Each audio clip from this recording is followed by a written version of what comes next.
For many years in my life, I did sort of climbing, mountaineering, caving, a lot of adrenaline. As time has gone on, I found I was more and more limited in what I could do. This sport has actually saved my life that way. I'm actually able to coach in a wheelchair. I'm not a wheelchair user, but I'm able to coach in a wheelchair. And I started teaching in the sort of 60s, 70s, but there it was mostly children with learning disabilities, football, rugby, athletics. Then I eventually became what's called an advisory teacher, and it was for children with physical and medical needs for our district, for Wakefield.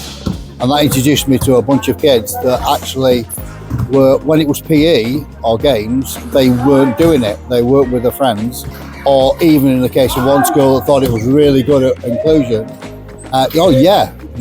We always let a score around us, and that sort of to me seemed, well, you've got a child in a power chair, and all she ever does is score around us, and that's inclusion.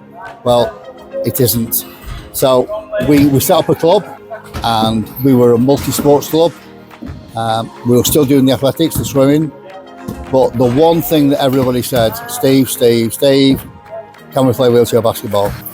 Right, well, since about 2007, we've had wheelchair basketball teams, and now we have about 10 teams that operate across 3 leagues. I mean, the biggest thrill I get is seeing the kids coming through, because without those kids coming through, then the future of the sport, the future of disability sport is in doubt.